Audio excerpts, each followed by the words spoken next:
السلام عليكم ورحمة الله وبركاته. إن الحمد لله نحمده ونستعينه ونستغفره ونعوذ بالله من شرور أنفسنا ومن سيئات أعمالنا. من يهده الله فلا مضل له ومن يضلله فلا هادي له، وأشهد أن لا إله إلا الله وأشهد أن محمدا عبده ورسوله. يا أيها الذين آمنوا اتقوا الله حق تقاته ولا تموتن إلا وأنتم مسلمون. يا أيها الناس اتقوا ربكم الذي خلقكم من نفس واحدة وخلق منها زوجها وبث منهما رجالا كثيرا ونساء، واتقوا الله الذي تساءلون به والأرحام إن الله كان عليكم رقيبا. يا أيها الذين آمنوا اتقوا الله وقولوا قولا سديدا يصلح لكم أعمالكم ويغفر لكم ذنوبكم، ومن يطع الله ورسوله فقد فاز فوزا عظيما. أما بعد، فإن خير الحديث كتاب الله، وخير الهدى هدى محمد صلى الله عليه وسلم، وشر الأمور محدثاتها، وكل محدثة بدعة، وكل بدعة ضلالة، وكل ضلالة في النار. فقد قال الله تبارك وتعالى في كلامه الحكيم: فلولا نفر من كل فرقة منهم طائفة ليتفقهوا في الدين لينذروا قومهم إذا رجعوا إليهم لعلهم يحذرون. وقال النبي صلى الله عليه وسلم: من سلك طريقا يلتمس فيه علما سهل الله به طريقا إلى الجنة. محترم حاضرین، جو لوگ بھی یہاں اللہ کا دین اور نبی صلی اللہ علیہ وسلم کی سنتوں کو حاصل کرنے کے لیے، سیکھنے کے لیے بیٹھے ہیں، وہ قابل مبارکباد ہیں۔ صرف ہماری نگاہ میں وہ قابل مبارکباد نہیں ہے، بلکہ نبی صلی اللہ علیہ وسلم نے ایسے لوگوں کو خوش آمدید کہا ہے۔ آپ صلی اللہ علیہ وسلم کے پاس کچھ لوگ علم سیکھنے کے لیے آئے تو آپ نے کہا: مرحبا بکم، اے طالب علم، اے طلاب علم، تم لوگوں کو خوش آمدید۔ تو نبی صلی اللہ علیہ وسلم نے ایسے لوگوں کو مبارکبادی دی ہے اور ان کے لیے دعائیں کی ہیں۔ اور آپ شاید اس سے پہلے کی نشست میں آپ نے سنا کہ علم حاصل کرنے کی کیا فضیلت ہے، کیا اہمیت ہے۔ آپ کو بتلاؤں، ایک قول مجھے عبداللہ بن مبارک رحمہ اللہ کا یاد آ رہا ہے۔ عبداللہ بن مبارک جلیل القدر عالم، فقیہ، محدث، مؤرخ، اور ساتھ ہی ساتھ ولی اللہ، اللہ کے بڑے ولی ہیں، بہت بڑے ولی اللہ کے۔ انہوں نے امام ابو حنیفہ کا زمانہ پایا، انہوں نے امام مالک کا زمانہ پایا، امام احمد کا زمانہ غالباً پایا، امام شافعی کا زمانہ پایا۔ اس دور میں کوفہ میں، بغداد میں پوری دنیا کے اندر علم کا مرکز تھا۔ بغداد، پوری دنیا میں علم کا مرکز بغداد تھا۔ اتنے بڑے بڑے علماء تھے وہاں۔ دیکھیے، امام ابو حنیفہ وہیں بغداد کوفہ ہی میں، شعبہ ابن الحجاج وہیں کے، امام اہل السنہ امام احمد بن حنبل وہیں کے۔ گویا کہ اگر ایک فہرست گنائی جائے تو آپ جتنے بڑے علماء کا نام سنتے ہیں سب وہاں کے۔ سفیان ثوری، امیر المؤمنین فی الحدیث، سفیان ثوری وہیں کے۔ تو یہ میرا مقصد نہیں۔ عبداللہ ابن مبارک رحمہ اللہ، اللہ پر رحمت فرمائے، اب بہت بڑے عالم ہیں۔ کہتے ہیں: لا اعلم درجة افضل من بث العلم وتعلیمه ونشره۔ نبوت کے بعد، ظاہر سی بات ہے ہم لوگ تو صرف سمجھتے ہیں ہاں نبی بہت بڑا درجہ ہے، اور ظاہر سی بات ہے اس سے بڑا کوئی درجہ ہے ہی نہیں۔ ان سے افضل اس دنیا میں کوئی نہ آئے ہیں اور نہ آئیں گے قیامت تک۔ انبیاء سے بڑا کوئی ہے؟ کوئی نہیں، کسی بھی اعتبار سے انبیاء سے افضل کوئی ہے؟ کوئی نہیں۔ کہتے ہیں کہ نبوت کے بعد سب سے افضل درجہ اگر کوئی ہے، انبیاء کے بعد اگر سب سے بڑا مقام کسی کا ہے تو وہ لوگ ان لوگوں کا ہے جو علم سیکھتے ہیں، سکھاتے ہیں، علم پھیلاتے ہیں۔ انبیاء کے بعد سب سے بڑا مقام ان کا ہے جو علم سیکھتے ہیں، سکھاتے ہیں، علم پھیلاتے ہیں۔ ان سے افضل کوئی نہیں ہو سکتا۔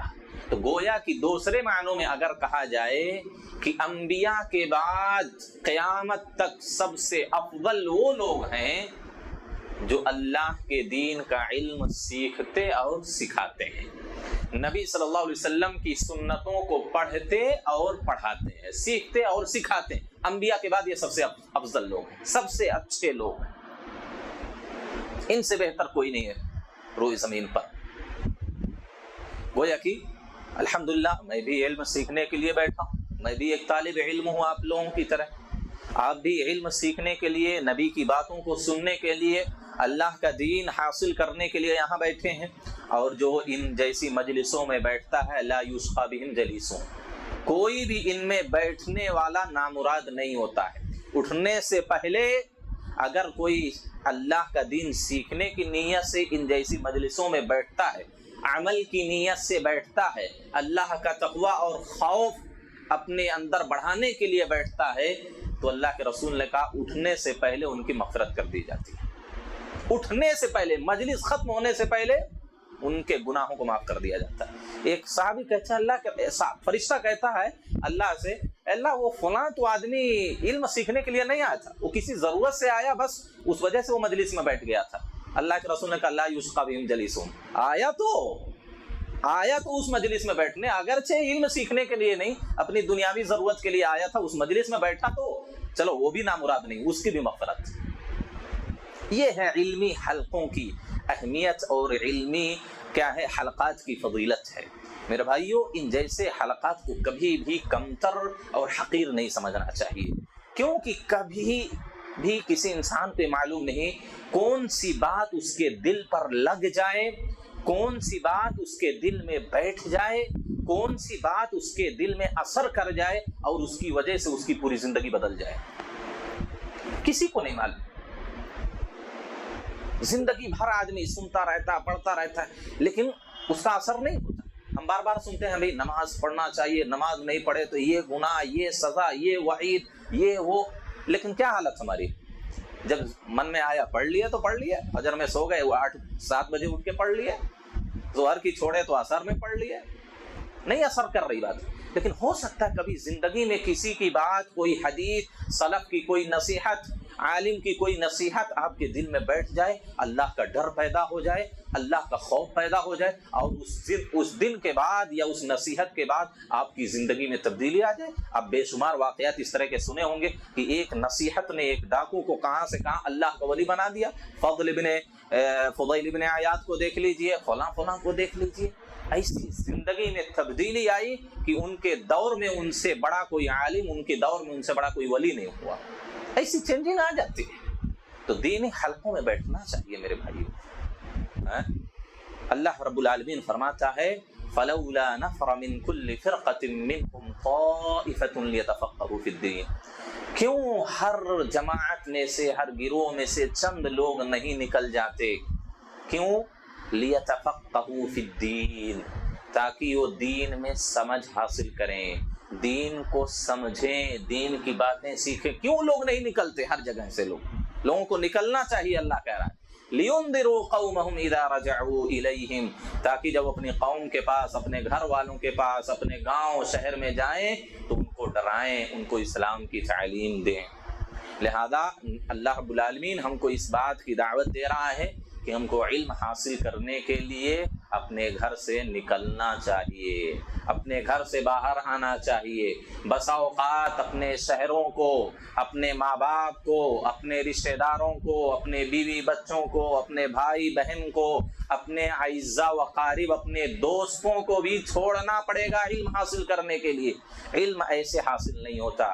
کہا جاتا ہے، ابو یوسف القاضی کہتے ہیں کہ العلم لا یؤتیک بعضہ الا اذا اعطاہ کلہ۔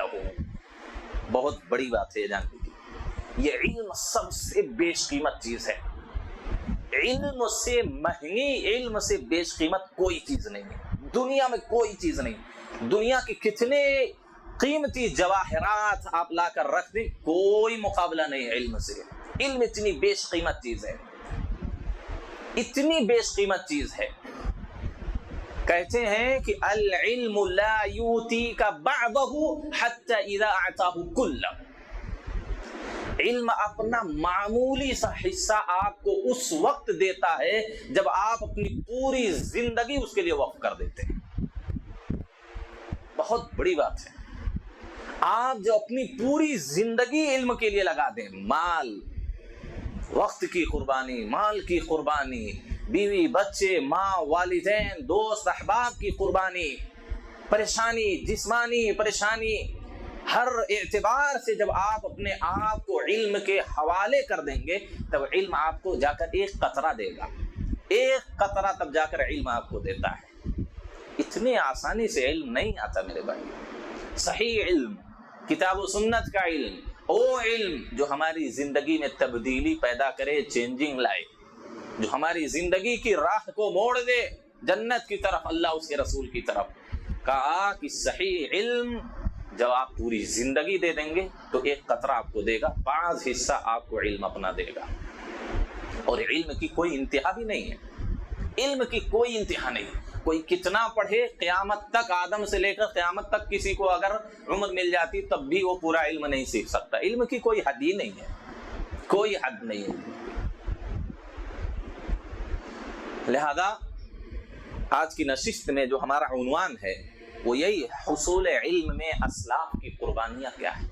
ہمارے سلف صالحین، صحابہ، تابعین، ان کے بعد کے ائمہ، محدثین، آج تک کے علماء نے کیا قربانیاں دی ہیں علم حاصل کرنے کی راہ میں، کیسے یہ علم ہم تک پہنچا۔ قرآن و حدیث جو آج ہمارے سامنے کتابوں میں، یہ موبائل ہے، کئی ہزار کتابیں آپ اس میں لوڈ کر کے دیکھ سکتے ہیں، پڑھ سکتے ہیں، سن سکتے ہیں۔ یہ اتنی آسانی سے علم آج کیسے ہم کو حاصل ہو گیا؟ کتابیں دیکھیے اتنی پڑھی ہیں، کتنی حدیثیں اس میں پڑھی ہوں گی، لیکن اسلاف نے اس کے لیے کیسی قربانی دی ہے۔ کیا اس کا عسر عسیر بھی ایک ذرہ برابر بھی ہم ان کے مقابلے میں قربانی دے رہے ہیں؟ ایک ذرہ جو اسلاف نے قربانی دی تھی۔ میرے بھائیوں، یہ ہم کو تو بیٹھے بٹھائے گھر میں یہ علم مل رہا ہے، لیکن اس کے باوجود ہم اس کی قدر نہیں کر رہے ہیں۔ ہماری نگاہ میں علم کی کوئی اہمیت، کوئی قدر نہیں ہے۔ کتاب و سنت کی، اللہ کے نبی کی باتوں کی، اللہ کے کلام کی کوئی ویلو، کوئی حیثیت نہیں ہے۔ بیٹھے بٹھائے اپنے گھر میں، اپنی مسجد میں، اپنے مدرسے میں ہم سب کو مل رہا ہے، فری میں کتابیں لوگ بانٹ رہے ہیں، لو پڑھ لو بھائی، لیکن ہم کو کھولنے کی توفیق نہیں ملتی ہے کہ نہیں ہے؟ نیٹ پہ کروڑوں کتابیں ہیں، ہم اخبار پڑھ لیتے ہیں، فیس بک، واٹس ایپ کا ہزار میسج دن میں ہم پڑھ لیتے ہوں گے، کتاب اخبار کی پوری سرخیاں، پوری خبریں پڑھ لیتے ہوں گے، کتنی نیوز ہم دیکھ لیتے ہوں گے، لیکن ہم کو کیا علم کے لیے آدھا گھنٹہ بھی نکالنا ہے آسان ہے؟ آدھا گھنٹہ بھی ہم نہیں نکال کے کہ بھائی چلو کوئی حدیث سن لیتے ہیں، قرآن کی آیتیں اور اس کا ترجمہ سن لیتے ہیں، ذرا غور و فکر کر لیتے ہیں، چلو دو چار حدیث نبی کی پڑھ لیتے ہیں، سن لیتے ہیں۔ ہر زبان میں آج الحمدللہ ہے۔ کون سی زبان میں آپ پڑھنا چاہتے ہیں قرآن حدیث؟ اللہ کے کلام کو، اللہ کی نبی کی حدیثوں کو آپ اپنی مادری زبان تیلگو میں، کنڑ میں، فلاں میں، ہندی میں، انگلش میں، عربی میں، فارسی میں، کون سی زبان میں پڑھنا چاہتے ہیں؟ سب زبانوں میں دستیاب ہے، لیکن اس کے باوجود بھی ہم علم حاصل کرنے کے لیے آدھا گھنٹہ 24 گھنٹہ میں سے نہیں نکال پاتے ہیں۔ یہ ہے ہمارے اندر، ہمارے نزدیک علم کی اہمیت، علم کی قدر و منزلت، قرآن و حدیث کی اہمیت ہمارے نگاہ میں یہی ہے۔ آئیے دیکھیں اسلاف کیسے تھے، انہوں نے اس علم کو حاصل کرنے کے لیے کیا قربانیاں دی، مالی قربانیاں، جسمانی قربانیاں، ہر اعتبار سے والدین، ماں باپ، رشتہ داروں سب کو بھول بھلا کر علم حاصل کیا، اور آج تک دنیا ان کے لیے دعا کرتی ہے۔ جب بھی نام آتا ہے بڑے ادب و احترام سے امام مالک، امام شافعی کہتی ہے کہ نہیں کہتی؟ دور حاضر میں کوئی کہتا ہے ابن باز کہتا ہے، نعوذ باللہ، کوئی کہتا ہے نہیں، امام ابن باز، شیخ ابن باز، شیخ ابن عثیمین، عبد المحسن العباد، امام البانی، اس طرح ہم لوگ کہتے ہیں اور آگے پیچھے دعائیہ جملہ لگاتے ہیں۔ کیوں ان کی قدر کی جا رہی ہے؟ کیوں اتنے ادب و احترام سے ان کا نام ہم لے رہے ہیں؟ کیوں اتنی ہم تعظیم کر رہے ہیں؟ کیوں ہم اتنی محبت ہے؟ اگر ہمارے سامنے رو دیں تو ہماری آنکھوں میں آنسو آ جائے گا۔ کیوں یہ محبت ہے؟ کیوں محبت ہے؟ علم کی وجہ سے محبت میرے بھائیو، علم کی وجہ سے محبت۔ اور کوئی رشتہ ہے کیا ہمارا؟ کوئی رشتہ نہیں، علم کا رشتہ۔ تو ہمارے بعد بھی ہم کو بھی دنیا والے یاد رکھیں گے جب ہم علم کے لیے اپنا وقت دیں گے۔ جو بھی علم سے جڑے گا وہ عظمت والا ہو جائے گا، جو بھی علم کے لیے وقت نکالے گا لوگ اس کو سننے اور پڑھنے کے لیے آپ کے بعد، آپ کو سننے اور پڑھنے کے لیے لوگ وقت نکالیں گے، آپ کے لیے دعائیں کریں گے۔ اور ایک دعا کی کیا قدر و قیمت ہے وہی انسان جانتا ہے جو قبر میں ہے، جو قبر میں ہے وہ انسان جانتا ہے ایک دعا کی کیا قدر و قیمت ہے۔ کیونکہ ایک دعا ہمارے اور آپ کے حق میں اگر کوئی کر دے، ہم قبر میں ہوں، تو ہو سکتا ہے اس دعا کی وجہ سے قبر کے اندر ہم کو عذاب ہو رہا ہو تو عذاب ختم ہو جائے۔ ہو سکتا ہے اس ایک معمولی دعا کی وجہ سے جس کو ہم جانتے بھی نہیں، ہمارے عذاب میں کمی ہو جائے، تخفیف ہو جائے۔ ہو سکتا ہے ہمارے گناہ معاف ہو جائے۔ ہو سکتا ہے اللہ نے ہمارے لیے جہنم لکھی تھی، دعا کی وجہ سے تقدیر بدل جاتی، جنت لکھتی ہو۔ ایک دعا کی کیا قدر و قیمت معلوم ہے؟ ہم کہتے ہیں امام البانی رحمہ اللہ، شیخ ابن باز رحمہ اللہ، امام مالک رحمہ اللہ، کتنی کروڑوں رحمتوں کی، برکتوں کی دعا، مغفرت کی دعا ان کے لیے ہم کر رہے ہیں کہ نہیں کر رہے؟ کیوں؟ علم کے لیے انہوں نے قربانی دی ہے۔ ہم اور آپ بھی اگر علم کے لیے قربانی دیں، آدھا گھنٹہ روزانہ اگر قربانی دیں علم حاصل کرنے کے لیے، بھئی آدھا گھنٹہ ہم تنہائی میں یا گھر والوں کو جمع کر کے بیٹھیں گے، کتاب پڑھ لیں گے، کوئی کتاب اچھی عقیدے کی رکھیں، حدیث کی رکھیں، قرآن کے ترجمے تفسیر کی رکھیں، آدھا گھنٹہ پورے گھر والے وقت نکالیں، قربانی دیں آدھے گھنٹے وقت کی، آپ قرآن کی تفسیر پڑھیں اور اس کے بعد گھر والے پورے ڈسکس کریں، بحث کریں، کیا سمجھ میں آیا، اس سے کیا غور و فکر کریں۔ اللہ کی قسم آپ ایسا کیجئے، ایک سال کے اندر نہیں بلکہ 6 مہینے کے اندر آپ دیکھیں گے آپ کے گھر میں کیا رونق ہوگی، آپ کے گھر میں کیا سکون، کیا اطمینان ہوگا، ایک عجیب فضا ہو جائے گی آپ کے گھر میں۔ آپ ایک مرتبہ عمل کر کے دیکھ لیجیے 6 مہینے تک بس۔ تفسیر ابن کثیر اردو میں موجود ہے الحمدللہ۔ گھروں میں بیٹھیے، عشاء کے بعد وقت نکالیے یا فجر کے بعد وقت نکالیے، کھا پی کے آرام سے آپ آدھا گھنٹہ قرآن کی کچھ آیتیں پڑھیے، ترجمہ کیجیے، اس کی تفسیر کیجیے، غور و فکر کیجیے۔ کچھ قرآن حدیث کی کتابیں کچھ لے لیجیے، اردو میں ہے، اس کو پڑھیے، غور و فکر کیجیے۔ آپ دیکھیں آپ کے بچوں کی بھی تربیت ہو جائے گی، آپ کے بھی ایمان میں اضافہ ہوگا، آپ کی اولاد سدھر جائے گی، آپ کی اولاد دین کے راستے پر لگ جائے گی۔ یہ معمولی بات ہے کیا؟ قربانی ذرا سی دیں، اس کے بعد آپ کو اہمیت معلوم ہوگی۔ آئیے دیکھتے ہیں کہ ہمارے اسلاف نے علم حاصل کرنے کے لیے کیسی کیسی قربانیاں دی۔ میرے بھائیوں، اب دیکھیں نبی بھی جو ہوتے ہیں نا، ان کو بھی علم حاصل کرنے کے لیے بڑی قربانیاں دینی پڑتی۔ موسیٰ علیہ السلام تو واقعہ تو سب کو معلوم ہے نا، سمندر کا سفر کرنے کے لیے گئے تھے خضر سے ملنے کے لیے، کتنی دشوار گزار وادیوں سے اور راستے طے کر کے آپ خضر سے ملاقات کرنے گئے تھے علم سیکھنے کے لیے۔ ایک نبی ہے، پھر بھی علم اتنی آسانی سے نہیں حاصل۔ نبی صلی اللہ علیہ وسلم دیکھ لیجیے، اب ہماری شریعت میں آئیے، نبی صلی اللہ علیہ وسلم کو دیکھیں، کیا نبی صلی اللہ علیہ وسلم کو ایسے ہی علم مل گیا؟ آپ کو کوئی پریشانی نہیں ہوئی؟ آپ کو کوئی قربانی نہیں دینی پڑی؟ معلوم ہے وہی نازل ہوتی تھی جو آپ کو علم سکھایا جاتا تھا، جبریل اللہ کی طرف سے لے کر آئے تھے، آپ کی کیا حالت ہوتی تھی؟ غار حرا میں جبریل سے جب پہلی ملاقات ہوئی، اقرا بسم ربک الذی خلق، آپ کو 5 آیتیں سکھائی گئی تھی نا۔ نبی صلی اللہ علیہ وسلم طالب علم ہے، معلم کون ہے؟ استاد جبریل علیہ السلام ہے۔ کتنی آیتیں سکھائی گئی تھی؟ کون کون سی؟ اقرأ بسم ربک الذی خلق خلق الانسان من علق اقرأ وربک الاکرم الذی علم بالقلم علم الانسان ما لم یعلم. یہ 5 آیتیں سکھائی گئی نبی صلی اللہ علیہ وسلم کو. آپ شاگرد ہیں جبریل. کیسے سکھائی گئی؟ کتنی مصیبتیں برداشت کی. کہا کہ جبریل نے، فرشتے نے مجھے اتنا تیز دبوچا بھینچا کہ میرا پورا وجود میرے قبضے میں نہیں رہا. اتنا درد ہوا مجھے، دبا دیا پورا ایسا سینہ. جبریل نے کہا اقرا. اللہ کے رسول کہتے ہیں نہیں، مجھے نہیں پڑھنا آتا.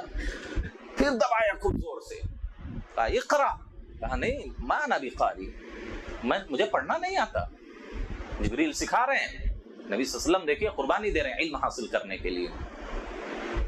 آپ کی ایسی حالت ہو گئی، آپ کہتے ہیں خدیجہ کے پاس اس واقعے کے بعد آتے ہیں، جبریل کو جب دیکھتے ہیں، کہا مجھے اپنی جان کا ڈر لگ رہا، زملونی زملونی. نبی یہ قربانی دے رہے ہیں.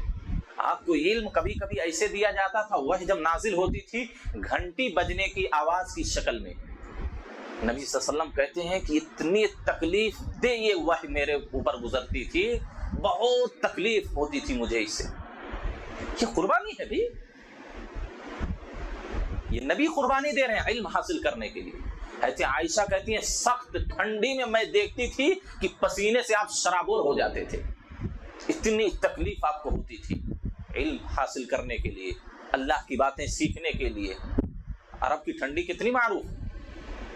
عرب میں ٹھنڈی بہت سخت ہوتی ہے، گرمی ویسی بھی، سردی بھی ویسی بھی. عائشہ کہتی ہیں سخت ٹھنڈی کے موسم میں میں نبی کو دیکھتی تھی کہ پسینہ بہ رہا ہوتا تھا. یہ نبی سب قربانیاں دے رہے ہیں علم حاصل کرنے کے لیے. تب جا کر نبی کو اتنا علم دیا گیا، اتنے بڑے آپ معلم بنے. تو بغیر قربانی دیے ہوئے جسمانی راحت کی قربانی، مال کی قربانی، وقت کی قربانی، ہر طرح کی قربانی آپ کو دینی پڑے گی. تب جا کر علم آپ کو کچھ حصہ اپنا دے گا. آپ کو وہ بھی بڑی مشکل سے دے گا، اتنی آسانی سے نہیں. آپ دیکھیں امام شافعی رحمہ اللہ اسی وجہ سے کہتے ہیں کہ لا ینال العلم الا بستہ. 6 چیزوں کی بنیاد پر علم حاصل کیا جا سکتا ہے. 6 چیزیں ہونی چاہیے. کیا کیا ہیں؟ اگر یہ 6 چیزیں ہمارے اندر موجود ہیں تب جا کر کچھ علم ہم کو مل سکتا ہے. ذکاء، ایک ذہانت، ہوشیاری، تیز دماغ والا ہونا. آج کے دور میں ہم اپنے بچے جب کند ذہن ہوتے ہیں تو کیا وہ پروٹین کھلاؤ، یہ دماغی وہ کھلاؤ، دماغی کیا کیا کی آتے نا، سب تقویت والی چیزیں، دماغ کو تقویت دینے والی، بادام کھلاؤ، یہ کھلاؤ، وہ کھلاؤ. تو ذہن کا تیز ہونا، عقل مند ہونا، ذہین ہونا، انٹیلیجنٹ ہونا، یہ علم حاصل کرنے کے لیے بہت ضروری ہے. اور امام شافعی تو اس میں ممتاز تھے. ذکاء. نمبر 2 وحرص. حرص، آپ کو علم کی لالچ ہونی چاہیے. لالچ، علم کے لالچی ہونا چاہیے آپ کو. حرص آپ کے اندر ہونے چاہیے. جب کسی چیز کی لالچ اور حرص کسی آدمی کے اندر پیدا ہو جائے تو اس کو حاصل کر کے رہتا ہے. ہم دنیا کمانے کے لیے، مال کمانے کے لیے کیا کیا نہیں کرتے ہیں، کیا حرام کیا حلال، کون رشتے دار کون دوست، سب کو دھوکہ دیتے ہیں. ملنا چاہیے وہ بس ہم کو. حرص، علم حاصل کرنے کی حرص ہونا چاہیے، لالچ ہونی چاہیے، جذبہ ہونا چاہیے. ذکاء و اجتہاد. تیسری چیز انتھک کوشش، بہت زیادہ اس کے لیے محنت اور کوشش ہونی چاہیے. یہ نہیں کہ حرص ہے بھئی میں تو علم حاصل کرنا چاہ رہا ہوں، میں سوچ رہا ہوں کتب ستہ یاد کر لوں، لیکن کیا ہے یہ 5 منٹ بھی یاد کرنے کے لیے نہیں نکالنا، تو حرص سے کچھ ہوگا کیا؟ سب کی آرزو ہوتی مجھے دنیا بھر کیا ہے دولت مل جائے. سوچنے سے، کہنے سے، آرزو امید کرنے سے، لالچ کرنے سے تھوڑی نہ مل جائے. اس کے لیے محنت کرنی پڑے گی کچھ حاصل کرنے کے لیے. اجتہاد، انتھک کوشش اور محنت آپ کو کرنا ہے. اور یہ مسلسل کوشش ہونی چاہیے. یہ نہیں کہ 2-4 دن، 1-2 مہینہ، 1-2 سال ہم نے کوشش کی علم حاصل کرنے کے لیے، اس کے بعد چھوڑ دیا. جو ملا تھا وہ بھی بھول جائے گا آپ کو، وہ بھی چلا جائے گا. اجتہاد، مسلسل آپ کی کوشش. ذکاء و حرص و اجتہاد و بلغہ، کچھ پیسے بھی ہونے چاہیے، اخراجات ہونے چاہیے. آپ کو کاپی کی ضرورت پڑے گی، آپ کو سیاہی کی ضرورت پڑے گی، آپ کو قلم کی ضرورت پڑے گی. آپ سفر کے لیے نکلیں گے، فلاں شیخ کے پاس پڑھنے کے لیے جا رہے ہیں، سفر کے اخراج کی ضرورت ہوگی، کھانے پینے کے لیے ہونا چاہیے، ہے کہ نہیں؟ تو پیسہ بھی ضروری ہے، پیسہ بھی ضروری ہے علم حاصل کرنے کے. بغیر پیسے کے علم حاصل نہیں ہوتا. وقت نکالیں گے، گھر بار سے دور جائیں گے تو ظاہر سی بات ہے پیسہ ہونا چاہیے. تو وبلغ وارشاد استاد، وارشاد استاد، استاد کی رہنمائی. ایک اچھے معلم، ایک اچھے ٹیچر کی آپ کو رہنمائی ہونی چاہیے. خود سے اگر آپ علم حاصل کریں گے، خود سے پڑھیں گے، گمراہ ہو جائیں گے، دوسروں کو بھی گمراہ کریں گے. مودودی صاحب نے سب کو گمراہ کیا، گمراہ ہوئے کہ نہیں ہوئے؟ اس طرح کی ہزاروں مثالیں. جو خود سے پڑھ کے عالم علامہ بنا اپنے آپ کو کہلانے لگے، خود بھی دین سے دور ہو گئے اور ایک بڑی جماعت کو دین سے دور کر دیا. تو استاد کی رہنمائی میں، معلم کی رہنمائی میں جو بھی دعوت و تبلیغ کر رہے ہیں ان کو چاہیے، یا جو بھی علم سے شغف رکھتے ہیں، علماء کی رہنمائی میں سیکھیں، پڑھیں، دعوت دیں. بغیر علم کے، بغیر استاد کی رہنمائی کے کوئی بھی دینی کام نہ کریں. تو ارشاد استاد وطول زمان، ایک لمبی مدت علم کے لیے نکالیں، ایک لمبی مدت، لمبی مدت 2-4 سال 8 سال، 2-4 عرصہ گزارنے سے حاصل کچھ نہیں ہوتا. علم یہ ایسی چیز ہے 2-4 سال میں آپ کو کچھ نہیں دے گی، جاہل کے جاہل رہ جائیں گے، کچھ نہیں ملتا. تو یہ 6 چیزیں جب تک ہمارے پاس نہیں ہوں گی اور بیک وقت 6 چیزوں پر جب تک ہم کوشش نہیں کریں گے تب تک علم ہم کو حاصل نہیں ہوگا. تو علم حاصل کرنے کے لیے یہ 6 چیزیں ہونی چاہیے. اب اس کے بعد دیکھیں صحابہ کرام کی قربانی. آپ دیکھیں اتنا لمبا لمبا سفر ایک حدیث کو حاصل کرنے کے لیے، اتنی لمبی لمبی دوریاں طے کرتے تھے.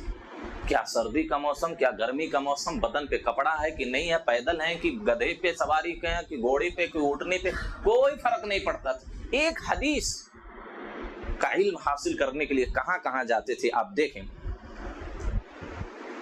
امام بخاری رحمہ اللہ نے عقبہ ابن حارث رضی اللہ تعالی عنہ سے ایک حدیث بیان کی ہے. واقعہ یہ ہے کہ ایک عورت نے ان کو بتلایا کہ ان کو بھی اور ان کی بیوی کو انہوں نے دودھ پلایا ہے.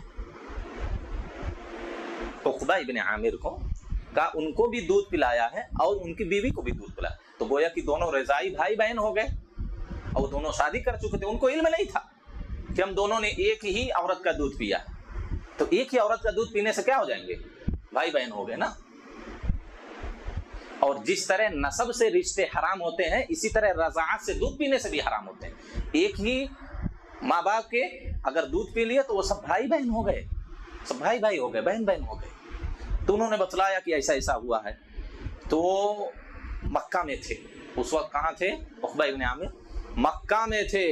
فوراً انہوں نے وہاں سے سفر کیا اس حدیث کو حاصل کرنے کے لیے کہ رضاعت سے بھی رشتے حرام ہو جاتے ہیں. یہ نہیں کہ چھوڑو چلو کیا عورت کہہ رہی ہے، کچھ نہیں. ایک حدیث کا علم حاصل کرنے کے لیے مکہ سے وہ مدینہ آتے ہیں نبی صلی اللہ علیہ وسلم سے. پھر اس کے بارے میں سوال کرتے ہیں کہ نبی صلی اللہ علیہ وسلم ایک عورت نے ایسا ایسا کہا. آپ نے کہا ٹھیک ہے، اگر اس نے کہہ دیا تو رشتے حرام ہو گئے، خلاص جدائی کرو. تو ایک حدیث کا مکہ سے مدینہ کتنی دوری ہے؟ کتنے کلومیٹر ہے؟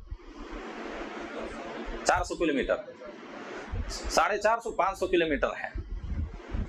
سوچئے کوئی ہچکچاہٹ نہیں، کوئی تذبذب نہیں، کوئی تأمل نہیں. فوراً ایک حدیث کا علم، یہ حرص ہے، اسی کو کہتے ہیں حرص، علم کی لالچ، علم کا جذبہ. فوراً وہاں سے نکل گئے، مدینہ آ گئے، نبی صلی اللہ علیہ وسلم سے وہ علم حاصل کر لیا. آپ دیکھیں اس سے بھی عجیب و غریب واقعہ کیا ہے؟ واقعہ ابو ایوب الانصاری رضی اللہ تعالی عنہ. ابو ایوب الانصاری رضی اللہ تعالی عنہ عقبہ ابن عامر رضی اللہ تعالی عنہ مصر میں ہوتے ہیں. مدینہ اور مصر میں کتنے کلومیٹر کا فاصلہ ہوگا؟ کسی کو معلوم ہے؟ ایک کام کریں، آپ ذرا آپ میپ کھول کے بیٹھیں، مدینہ اور مصر کتنی دوری ہوگی، کتنے کلومیٹر ہوتا ہوگا؟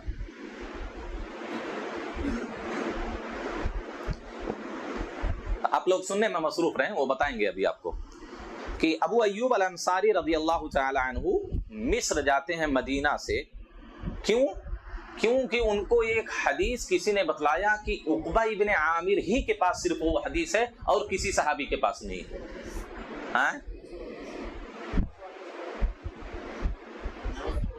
919 کلومیٹر ایک حدیث کا علم حاصل کرنے کے لیے اتنی لمبی دوری انہوں نے طے کی۔ ہم کو تو اگر کوئی فلائٹ کا ٹکٹ دے کہ آپ جائیے یہ حدیث معلوم کر کے آ جائیے، جائیں گے آپ؟ نہیں جائیں گے۔ کون جاتا ہو؟ دیکھیے یہ ان کو معلوم ہوا کہ یہ حدیث فلاں صحابی کے پاس ہے۔ 919 کلومیٹر ایک حدیث کا صرف علم حاصل کرنے کے لیے، اور اس دور میں فلائٹ نہیں تھی، ادھر بیٹھے گھنٹے میں پہنچ گئے چلے آئے، کوئی مسئلہ نہیں۔ ارے فلائٹ چھوڑیے، ٹرین بھی نہیں تھی، بس بھی نہیں تھی، کار بھی نہیں تھی، بائک بھی نہیں تھی، کیا ہے اونٹنی لیے یا تو گدھا کچر لیے، گھوڑا لیے، زیادہ سے زیادہ سب سے بڑی سواری کیا ہے؟ گھوڑا تھی، سب سے تیز سواری گھوڑا، وہ بھی نہیں میسر تھا۔ ایک سواری لی، اونٹنی چلے گئے 919 کلومیٹر سفر طے کر کے ایک حدیث کا علم حاصل کرنے کے لیے۔ کون سی حدیث؟ من ستر مسلمن سترہ اللہ فی الدنیا والآخرہ، بڑی معروف حدیث ہے کہ اگر کسی مسلمان کی کسی نے پردہ پوشی کی، اس کی زندگی میں کچھ گناہ ہیں، کچھ عیوب ہیں، تو مسلمانوں کے ساتھ بیان نہیں کرتا ہے، وہ تو سود کھاتا ہے، ارے وہ لوگوں کو دھوکہ دیتا ہے، وہ جھوٹی تجارت کرتا ہے، نہیں لوگوں کے سامنے بیان نہیں کرتا، چھپا لیتا ہے، اس کے راز کو جانتا ہے، نہیں بیان کرتا۔ اللہ کل قیامت کے دن اس کے گناہوں پہ پردہ ڈال دے گا۔ دنیا میں اگر کوئی مسلمان کسی مسلمان کے گناہ پر پردہ ڈالتا ہے، عیب پر پردہ ڈالتا ہے، لوگوں کے سامنے اس کو بتلاتا نہیں، اس کے راز کو فاش نہیں کرتا، اس کو کیا ہے بدنام نہیں کرتا، تو کل قیامت کے دن اللہ اس کے گناہوں پر پردہ۔ یہی حدیث معلوم کرنی تھی، بڑی معروف حدیث ہے، آپ تو کتنی مرتبہ سن لیے ہوں گے، بیٹھے بیٹھے گھر میں بیٹھ کے آپ کو یہ حدیث مل گئی، کوئی قربانی نہیں، کوئی قربانی نہیں۔ 919 کلومیٹر ایک حدیث کا علم حاصل کرنے کے لیے صحابی ہیں، چلے گئے۔ اور آپ دیکھیں جابر بن عبداللہ کتنے بڑے صحابی ہیں، عظیم صحابی ہیں جابر بن عبداللہ، اللہ کے رسول کے بڑے محبوب ہیں۔ عبداللہ بن انیس شام میں ہوتے ہیں۔ مدینہ اور شام میں کتنی دوری ہوگی؟ مدینہ اور شام میں سوچئے ایک حدیث کے لیے 1 مہینے کا مسلسل سفر، اللہ اللہ اللہ، 1 مہینے کا مسلسل سفر، 30 دن ایک حدیث۔ اس وقت جو تیز ترار جو گھوڑے سے سواری کی جاتی تھی مدینہ سے شام، 1 مہینہ مسلسل لگتا تھا، کم سے کم 1 مہینہ، بعض لوگ کہتے ہیں 40 دن لگتے تھے۔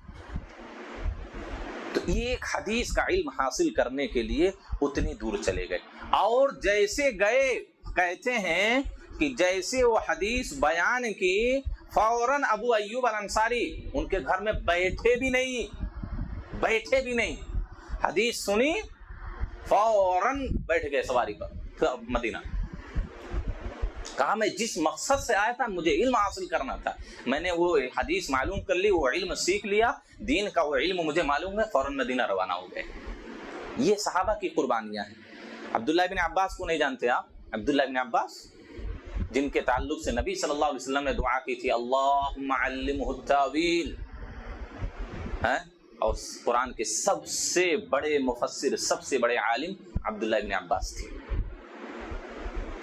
ان کے تعلق سے آتا ہے کیسی قربانیاں دی عبداللہ بن عباس نے۔ عبداللہ بن عباس جو اس وقت کے بڑے بڑے علماء تھے، زید بن ثابت ہیں، عبداللہ بن مسعود ہیں، فلاں ہیں، تو علم کیسے حاصل کرتے تھے معلوم ہے؟ ایسے نہیں کہ یہاں اعلان ہوا چلو بھائی مسجد میں مغرب بعد درس رہے گا، مغرب میں پروگرام رہے گا، مولوی صاحب آئیں گے بیان کریں گے، نہیں، بیٹھے بیٹھے پنکھے کے نیچے الحمدللہ اللہ نے بڑی نعمتوں میں ہم کو جو 1-2 حدیثیں جو کچھ جانتے ہیں شریعت کا، بڑی آسانی سے ہم کو ملا، کوئی قربانی نہیں، کوئی پریشانی نہیں۔ اپنی مرضی کے حساب سے جب آتے ہیں بیٹھتے ہیں چلے جاتے ہیں سنتے ہیں. کوئی قربانی نہیں دین کے لیے ہماری, کوئی بھی قربانی نہیں, اس کو قربانی نہیں کہتے. اب دیکھیں عبداللہ بن عباس نبی صلی اللہ علیہ وسلم کے محبوب چچا عباس کے بیٹے عبداللہ کہتے ہیں کہ جب مجھے معلوم ہوتا کہ فلاں صحابی کے پاس یہ حدیث ہے وہ حدیث ہے یا وہ بڑے عالم صحابہ میں, تو کیا کرتے تھے دوپہر میں نکلتے. کب نکلتے؟ دوپہر میں. تو میں نے کہا کہ عرب کی دھوپ اور گرمی بہت خطرناک ہوتی ہے, بہت. ایک تو پتھریلی زمین ہے ویسے گرم, اور پھر اوپر سے دھوپ رہے. بلال کا واقعہ تو آپ سنیں نا کیسے ان کو دھوپ میں عذاب دیا جاتا مشرکین مکہ. تو عبداللہ بن عباس کہتے ہیں میں چادر لے کے جاتا اور جن صحابی سے علم حاصل کرنا رہتا دوپہر کے وقت میں ان کے دروازے کے پاس اپنی چادر بچھا کر وہاں لیٹ جاتا, کیونکہ میں مناسب نہیں سمجھتا تھا کہ وہ اپنے گھر میں آرام کر رہے ہوں گے اور علم حاصل کرنے کے لیے میں ان کو ان کے کیا ہے آرام میں خلل ڈالوں. وہ کیا سوچتے تھے ابھی عصر کے لیے نکلیں گے تو میں ان کے راستے میں علم سیکھتے ہوئے آ جاؤں گا مسجد تک.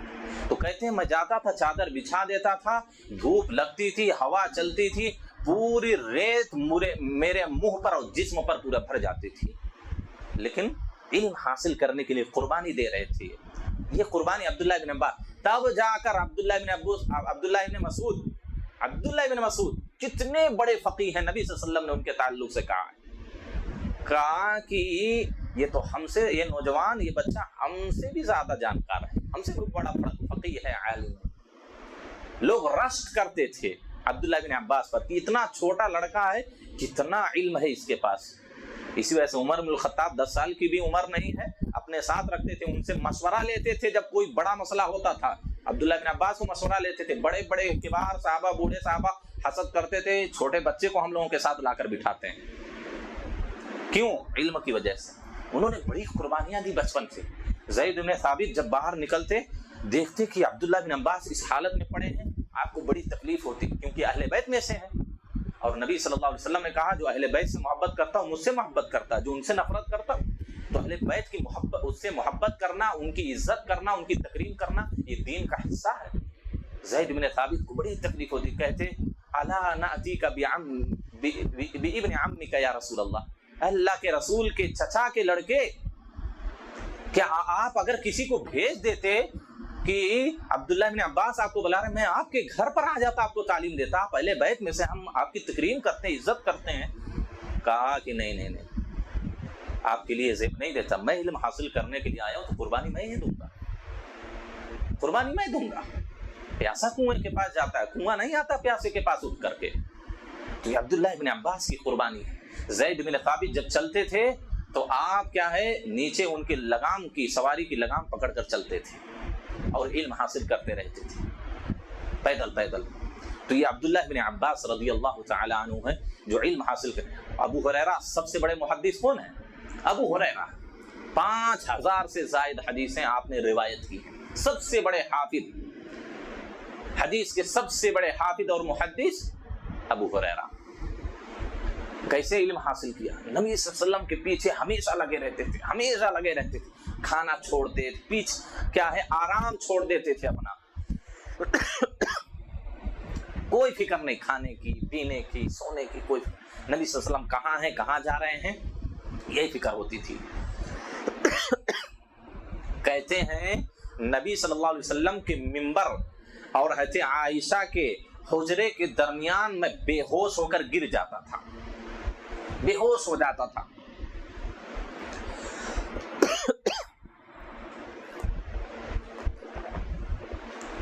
کیوں بے ہوش ہو جاتے تھے؟ لوگ یہ سمجھتے تھے کہ یہ دیوانہ ہے, پاگل ہے, بیماری کوئی ہے. عبداللہ بن ابو ہریرہ کہتے ہیں نہیں, لوگ اگرچہ یہ مجھے سمجھتے ہوں کہ دیوانہ ہے, پاگل ہے, بیماری کوئی ہوگی اس کو, کہتے تھے نہیں, بھوک اور پیاس کی وجہ سے اتنے کمزور ہو جاتے تھے کہ آپ کو کھڑے ہونے کی, چلنے کی طاقت نہیں رہتی تھی. کیوں ایسا کرتے کہ نبی کوئی حدیث بیان کر دیں اور وہ حدیث مجھے معلوم نہ ہو سکے, وہ علم مجھ سے فوت ہو جائے. تو ابو ہریرہ نے یہ قربانی دی، کھانے پینے نیند آرام سب چھوڑ دیا علم حاصل کرنے کے لیے، تب جا کر کے سب سے بڑے محدث صحابہ میں، سب سے بڑے حافظ صحابہ میں ابو ہریرہ بنے۔ انہوں نے قربانی دی علم حاصل کرنے کے لیے۔ سعید بن مسیب سید التابعین کہا جاتا، صحابہ بھی، بعض صحابہ بھی ان سے علم حاصل کرتے تھے، اتنے بڑے عالم تھے اپنے وقت کے۔ سعید بن مسیب کہتے ہیں ان کنت لاسیر فی طلب الحدیث الواحد مسیرۃ اللیال والایام، ایک حدیث اگر مجھے معلوم ہو جائے کہ فلاں کے پاس ہے تو میں رات دن ایک کر دوں گا اس حدیث کو حاصل کرنے کے لیے، چلا جاؤں گا میں، کتنے دن لگتے ہیں وہ پرواہ نہیں، ایک حدیث کا علم حاصل کرنے کے لیے رات دن میں سفر کر سکتا ہوں، اور کیا بھی انہوں نے۔ بسر بن عبداللہ کہتے ہیں کہ میں دنیا کے کسی بھی ملک میں ہو، اگر کوئی حدیث مجھے معلوم ہو جائے تو وہاں جا کے میں علم حاصل کروں گا، وہ حدیث معلوم کروں گا۔ ہمارا کیا ہے، بیٹھے بیٹھے تو ہم ہی اتنی حدیثیں آپ کو سنا دیے ہوں گے، ہاں کوئی قربانی نہیں میرے بھائی، بڑی آسانی سے ہم کو یہ علم ملا، لیکن جنہوں نے یہاں تک منتقل کیا علم، بڑی قربانیاں دی ہیں میرے بھائیوں، بڑی قربانیاں دی ہیں۔ تو اس طرح کی تو بے شمار صحابہ اور تابعین کی سیرت ہے، ایک حدیث کا علم حاصل کرنے کے لیے کہاں کہاں چلے گئے، کتنی قربانیاں دیں، آپ کو میں بتاتا ہوں۔ شعبہ ابن الحجاج ابھی ہم نے بتلایا، شعبہ ابن حجاج بڑے پائے کے محدث، ایک مرتبہ ان کے گھر کے سامنے کوفہ ہی میں، بغداد میں، ان کے دروازے کے پاس ابو نصر بن حماد ایک حدیث بیان کر رہے تھے۔ کیا حدیث؟ کہتے ہیں حدثنا اسرائیل عن ابی اسحاق عن عبداللہ بن عطا عن عقبہ بن عامر، اس سند سے وہ حدیث بیان کر رہے تھے۔ کیا حدیث؟ من توضأ فاحسن الوضوء ودخل من ای ابواب الجنۃ شاء، حدیث صحیح نہیں ہے، کہا کہ جس نے اچھی طرح سے وضو کر لیا وہ جنت کے جس دروازے سے داخل ہونا چاہے داخل ہو سکتا ہے، یہ حدیث بیان کی۔ اب شعبہ ابن الحجاج ہم نے کہا بہت بڑے محدث، ان سے سب ڈرتے تھے، جرح و تعدیل میں ان کا کوئی ثانی نہیں تھا۔ تو شعبہ ابن الحجاج گھر سے نکلے، جب یہ سند سنی کہ سند سے انہوں نے یہ حدیث بیان کی ہے، گھر سے نکلے غصے سے، کہتے ہیں فصفعنی، مجھے مارا، مجھے ڈانٹا، برا بھلا کہا کہ کیسے تم یہ حدیث بیان کر رہے ہو، ابو اسحاق عن عبداللہ ابن عطا عن عقبہ ابن عامر، کیا تم نے یہ سنی ہے؟ کیا انہوں نے ایسے حدیث ان سے یہ بیان کی ہے؟ کہا کہ ہاں بیان کی۔ تو اسی دوران ان دونوں کا معاملہ چل رہا تھا، دونوں باہم جھگڑ رہے تھے، ایک دوسرے پر غصہ کر رہے تھے، نہیں یہ سند ہو ہی نہیں سکتی ہے۔ تو انہوں نے کیا کیا، ایک اور آدمی نکلے، کہا کہ بھئی مسعر ابن کدام، کہتے ہیں عبداللہ ابن عطا جو راوی ہیں اس حدیث کے، وہ مکہ میں موجود ہیں، وہ زندہ ہیں، ان سے جا کر مل لو۔ شعبہ ابن حجاج وہیں سے نکل گئے، ہاں بغداد میں ہے، مکہ میں زندہ عبداللہ بن عطا، جا کے ان سے مل لو۔ نکل گئے، مکہ میں پہنچے، مکہ میں جب پہنچتے ہیں تو وہاں پر ان کی ملاقات جب سعد بن ابراہیم سے ہوتی ہے، نہیں انس بن مالک رحمہ اللہ کے پاس آتے ہیں، امام مالک کے پاس آتے ہیں، کہتے ہیں فلاں نے ایسے حدیث بیان کی ہے، سعد بن ابراہیم کے بارے میں آپ کیا کہتے ہیں؟ امام مالک کہتے ہیں کہ اس سال تو حج کے لیے نہیں آئے، وہ آتے تھے، اس سال حج کے لیے نہیں آئے ہیں، ہو سکتا ہے کہ شعبہ ابن الحجاج رحمہ اللہ کہتے ہیں جب ملاقات نہیں ہوئی امام مالک سے، ان کے بارے میں نے سوال بھی کر لیا، تو کہتے ہیں کہ جب حج میرا مکمل ہو گیا تو میں سعد بن ابراہیم سے ملاقات کیا مدینہ کے اندر، کہا تم نے وضو کی حدیث بیان کیا اس طرح، جس نے اچھی طرح وضو کیا وہ جنت کے جس دروازے سے داخل ہونا چاہے داخل ہو سکتا ہے؟ انہوں نے کہا کہ نہیں، مجھ سے زیاد ابن مخراق نے بیان کیا جو بصرہ میں رہتے ہیں۔ شعبہ ابن حجاج دیکھیے بغداد سے کہاں گئے؟ مکہ سے مدینہ سے پھر کہا کہ وہ بصرہ میں رہتے ہیں، انہوں نے مجھ سے بیان کیا، وہ چلے گئے بصرہ، وہاں سے ہزاروں کلومیٹر کا سفر ہے، کئی ہزار کلومیٹر ہوتا ہے، تو زیاد بن مخراق سے ملنے چلے گئے، کہہ رہے ہیں کہ میری یہ حالت تھی، پراگندہ بال، پورے کپڑے پھٹے گندے ایک دم پورے تھے۔ انہوں نے کہا کہاں سے آئے ہو؟ تو پورا واقعہ انہوں نے بیان کیا، یہاں ایسے ایسے ایسے آیا میں حدیث پورے. انہوں نے کہا کہ ٹھیک ہے، سب سے پہلے کام تم یہ کرو، جا کے حمام میں جاؤ، غسل کر کے آؤ، کپڑا بدلو. کہا نہیں نہیں نہیں، میری یہ ضرورت نہیں ہے. انہوں نے شرط لگائی کہ اسی شرط کے ساتھ میں تم کو بیان کروں گا. ہو گئے غسل خانے میں، غسل وسل کیا، کپڑا وپڑا بدلا. کہا کہ اس کے بعد حدثنی شہر بن حوشب عن ابی ریحانہ، مجھ سے انہوں نے بیان کیا. اور معلوم کیا ہوا؟ معلوم یہ حدیث ضعیف ہے. کہا لیس لہ اصل، اس کی کوئی اصل نہیں، حدیث ضعیف. سوچی اس حدیث کے لیے کتنی قربانی دی انہوں نے. جو صحیح حدیثیں، صحیح اسلام ہمارے پاس پہنچا، یہ قربانیاں انہوں نے دی ہیں. ایک حدیث کے لیے صرف ان کو معلوم تھا کہ حدیث صحیح نہیں ہے، کہ یہ راوی ان سے کیسے روایت کر سکتا، ان سے سنا ہی نہیں ہے، ان کا زمانہ ہی نہیں پائے تو کیسے حدیث. لیکن انہوں نے سوچا نہیں ہو سکتا بھائی، تو گئے ان سے ملنے، پھر وہاں کے راوی سے وہاں سے ملنے، پھر وہاں سے وہاں بصرہ میں گئے. ایک حدیث کی علم حاصل کرنے کے لیے دیکھیے کہاں کہاں کا سفر کیا، کتنے آرام ہے اس کو اپنے قربان کیا انہوں نے، کتنا وقت دیا. ایک حدیث کو صحیح ان کو معلوم ہے صحیح ہے، لیکن ہو سکتا ہے سند صحیح وہ بھی ہو سکتی ہے. تو ایک حدیث کے لیے انہوں نے اتنی بڑی قربانی دی میرے بھائیوں. اسی طریقے سے آپ دیکھیں، چند اور باتیں بیان کر کے بات کو ختم کرتا ہوں. واقعہ یہ ہے،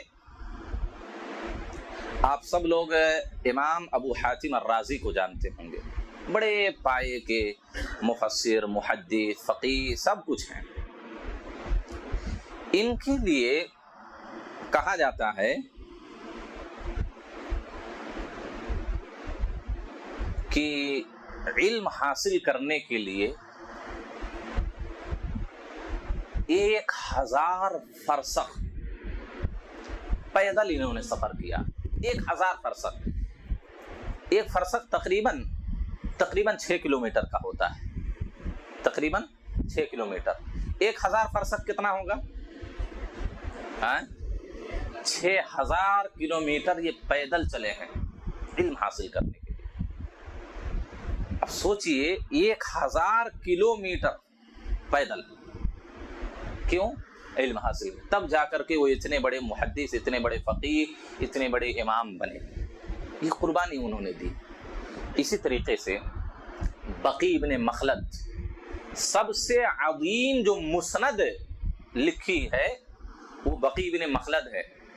امام احمد بن حنبل کے شاگرد بھی ہیں.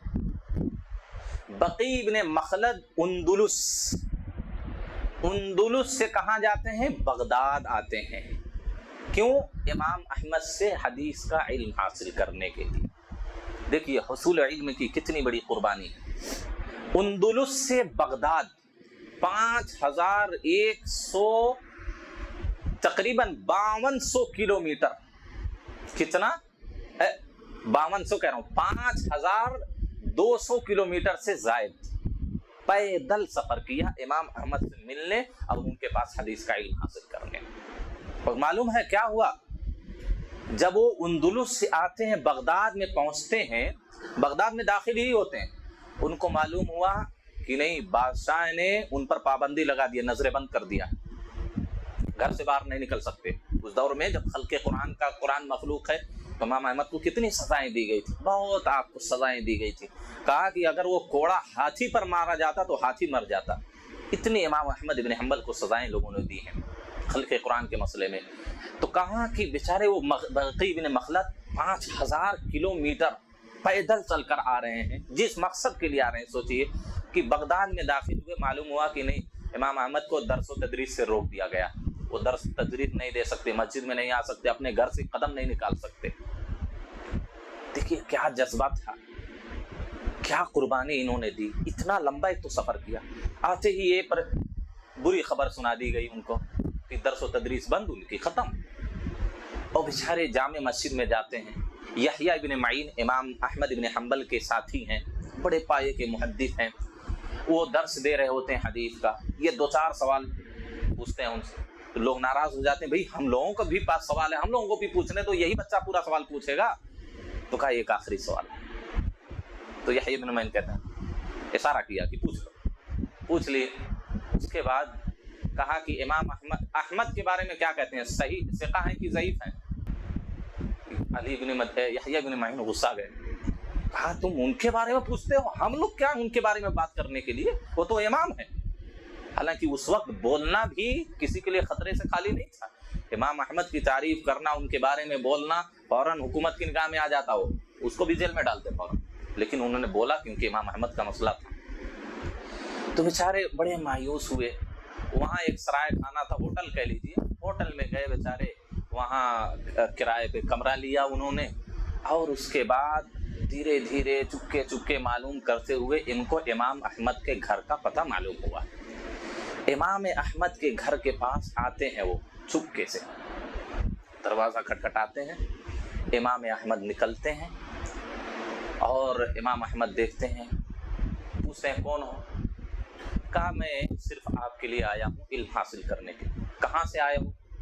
انہوں نے 2-4 گاؤں گنا امام احمد۔ کہا نہیں، اس سے بھی زیادہ دور، افریقہ اس سے بھی زیادہ دور سے۔ کہا تو بہت دور سے آ گئے ہیں، اب 5000 کلومیٹر پیدل چل کر آدمی آیا۔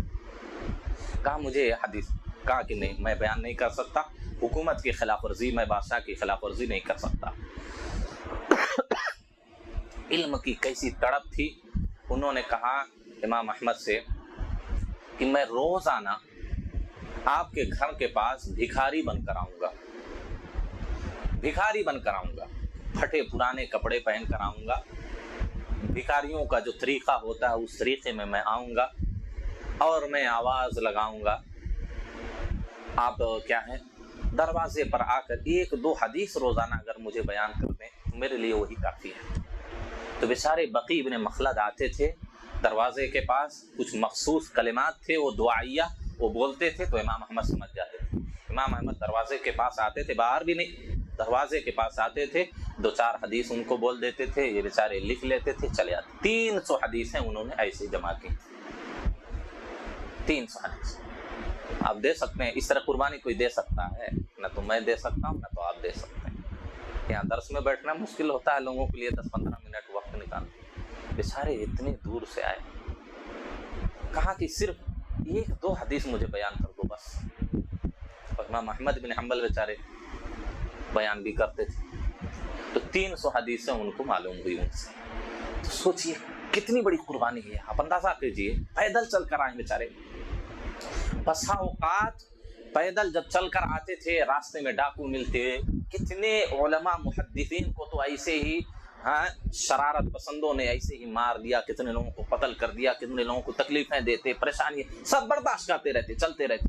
کتنے ایسے محدثین کے بارے میں آتا ہے کہ حدیث کا علم حاصل کرنے کے لیے نکلتے، گرمی سردی، بسا اوقات سردی کی وجہ سے ان کے جسم پھٹ جاتے تھے، پورے پھٹ جاتے تھے۔ زمخشری کے بارے میں آتا ہے خوارزم کوئی اس طرح کی جگہ، وہاں کی سخت سردی بہت زیادہ ہوتی ہے، وہ بیچارے نکلتے ہیں علم حاصل کرنے کے لیے، ٹھنڈک کی وجہ سے ان کا پورا پیر سن ہو جاتا ہے، کام کرنا بند کر دیتا ہے، پورا خون منجمد ہو جاتا ہے، پیر کاٹ دیا گیا۔ تو اس طرح چلتے چلتے کبھی ان کے پاؤں پھٹ جاتے، خون بہنے لگتا، کبھی ہاتھ شل ہو جاتے، ہاتھ کاٹ دیتے۔ علم حاصل کرنے کے لیے ایسی قربانیاں لوگ دیتے تھے۔ امام ابن حاتم یا امام ابو حاتم الرازی وغیرہ کے تعلق سے آتا ہے کہ وہ گھر سے روٹی بنا کر نکلتے تھے اور روٹی سوکھ جاتی تھی، اس کو چبا بھی نہیں سکتے تھے۔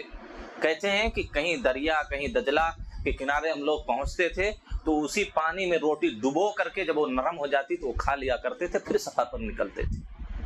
ایسی تکلیفیں برداشت کی ہیں، یہ علم حاصل، تب یہ قرآن و حدیث کا علم ہم تک پہنچا میرے بھائیو۔ یہ قربانیاں دیا انہوں نے۔ کہا جاتا ہے، ابن طاہر کہتے ہیں کہ حدیث کے لیے میں جب نکلا تو مجھے 2 مرتبہ خون کا پیشاب ہوا۔ کیوں؟ موسم جانتے ہیں، کبھی گرمی کبھی ٹھنڈی، وہ موسم کی تاب نہ لا کر کے ایسی حرارت ان کے جسم میں ہوتی۔ کہا 2 مرتبہ مجھے خون کا پیشاب ہو گیا، ایک مرتبہ بغداد میں، ایک مرتبہ مکہ میں، کیونکہ میں سخت گرمی میں پیدل چلتا تھا۔ ان کے پاس جوتے بھی نہیں ہوتے تھے میرے بھائی، جوتے بھی نہیں ہوتے تھے کہ جوتا پہن سکے۔ کیوں نہیں ہوتے تھے؟ گھر سے تو نکلتے تھے بیچارے سب، راستے کا کیا ہے خرچ کم ہو جاتا، کھانے پینے کی چیزیں ختم ہو جاتی، جوتا بیچ دیتے، کپڑے جو 2-4 رہتے تھے ان کے پاس کپڑے بیچ دیتے تھے، کپڑے بیچ دیتے تھے۔ اور